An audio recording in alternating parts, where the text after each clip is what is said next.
जनसंघर्ष मोर्चा कार्यकर्ताओं ने मोर्चा अध्यक्ष और जीएमवीएन के पूर्व उपाध्यक्ष रघुनाथ सिंह नेगी के नेतृत्व में तहसील में प्रदर्शन, घेराव कर प्रदेश भर के आंगनबाड़ी सेंटर्स को महिला सशक्तिकरण और बाल विकास मंत्री रेखा आर्य द्वारा आकार में छोटे और सड़े गले अंडे और घटिया बाल पोषाहार जबरन बंटवाने के विरोध में मंत्री को निकाल बाहर करने को लेकर मुख्यमंत्री को संबोधित ज्ञापन तहसीलदार विवेक राजौरी को सौंपा।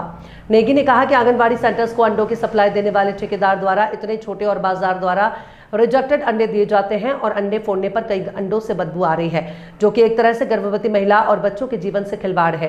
कई बार 2-3 महीने का कोटा यानी थोक में अंडे आंगनबाड़ी सेंटर्स को थमा दिए जाते हैं। नेगी ने कहा कि इसी प्रकार आंगनबाड़ी सेंटर्स को निम्नतम गुणवत्ता और एक्सपायरी डेट वाला बाल पोषाहार, दलिया, सत्तू, भोग, हलवा आदि की सप्लाई केंद्रीय भंडार मसूरी द्वारा की जाती रही है, जो कि मंत्री के इशारे पर जबरन आंगनबाड़ी सेंटर्स को थोपी जा रही है। उक्त घटिया बाल पोषाहार स्वास्थ्य के लिए बहुत ही हानिकारक सिद्ध हो सकता है। गौर करने वाली बात यह है कि उक्त दलिया, सत्तू, हलवा आदि को कोई जानवर तक खाना पसंद नहीं कर रहा। रघुनाथ सिंह नेगी ने कहा कि मोर्चा सरकार से मांग करता है कि ऐसे सड़े गले अंडे और निम्न गुणवत्ता का बाल पोषाहार आंगनबाड़ी सेंटर्स में बंटवाना बंद करें और ऐसी भ्रष्ट मंत्री को मंत्रिमंडल से निकाल बाहर करने का काम करें। दरअसल जो प्रदेश भर के आंगनबाड़ी केंद्र है उसमें दलिया, सत्तू, ये हलवा, भोग, तमाम चीजें और उसके साथ साथ सड़े हुए अंडों का आकार इतना छोटा है कि वो रिजेक्टेड अंडे जिनको कोई लेना पसंद नहीं करता, वो बाजार में चलन से बाहर हो गए। उन अंडों को जबरन आंगनवाड़ी केंद्रों पर भेजा जा रहा है कि इनको आप बांटिए। तो बताइए, जो हमारी गर्भवती बहनें हैं, जो हमारे छोटे बच्चे हैं, इन अंडों को खा करके तमाम ये जो निम्नतम गुणवत्ता का दलिया है, सत्तू वगैरह है, ये बताओ क्या उनके जीवन पे प्रभाव डालेगा, उनके स्वास्थ्य के क्या प्रभाव डालेगा। इस मामले को लेकर के ये तमाम सारा का सारा मिली भगत, पूरी दलाली जो मंत्री है इसकी महिला सशक्तिकरण एवं बाल विकास की रेखा आर्य जी, उनकी दलाली की वजह से ये सारा का सारा काम हो रहा है। और इस दलिया, सत्तू, तमाम जो चीजें ये मसूरी की केंद्रीय भंडार एजेंसी है वो सप्लाई कर रही है, कोई अथर्व एजेंसी है तथाकथित वो अंडों की सप्लाई कर रही है। सारा का सारा अपने लोगों को फायदा पहुंचाने के लिए, खुद का आर्थिक संसाधन, अपना साम्राज्य बड़ा करने के लिए ये सारी की सारी दलाली हो रही है। लोगों के जीवन से खिलवाड़ हो रहा है। गर्भवती बहनें बताओ इसको खाएंगी, दलिया को, सड़े हुए को, ये तमाम जो चीजें मिल रही है।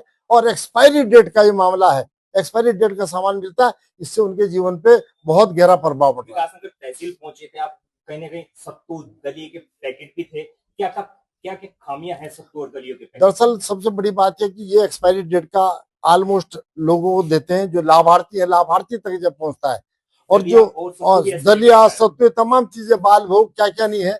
और उसके साथ साथ जो अंडों की मैंने बताया, अंडे क्या अंडियां हैं वो बिल्कुल इतने इतने से, और निम्नतम उसमें ये समझ लीजिए कई बार फोड़ेंगे आप उनको, उसमें कीड़े मिलते हैं, बदबू आती है बहुत ज्यादा। तो बताइए, जब 2-2 महीने का स्टॉक एक साथ ही भेज देंगे तो ये सड़ेंगे नहीं। इतनी गर्मी में 5-7-10 दिन अंडा रह जाए तो बहुत बड़ी बात है कि अपनी स्वार्थ सिद्धि के लिए सारा। चलिए, सत्तू को अगर कोई छोटे बच्चे खाएंगे, क्या नहीं मानते कि सरकार या फिर उच्च अधिकारी जो बैठे हैं बच्चों के जीवन के साथ खिलवाड़ कर रहे हैं? सारा का सारा मिली भगत, मंत्री से लेकर के अधिकारी। आप सत्तू के बच्चों की खाने के बाद इसको कोई जानवर भी नहीं खा रहा है। हम इस बात को नहीं कह रहे, आप बाजार में जाइए, जो भी इसके लाभार्थी उनसे पूछिए, अगर ये इसको जानवर भी खा ले तो हम समाज सेवा छोड़ दें। इतना घटिया क्वालिटी का, बताइए ये हालत है। पूरा नहीं होता है। क्या कुछ नेगी स्टेप रहेगा या फिर ये भी मामला फाइलों में ही दबकर रह जाएगा? क्या कुछ स्टेप रहेगा अगर कुछ सुधार नहीं होता है? जगाने का काम करेंगे।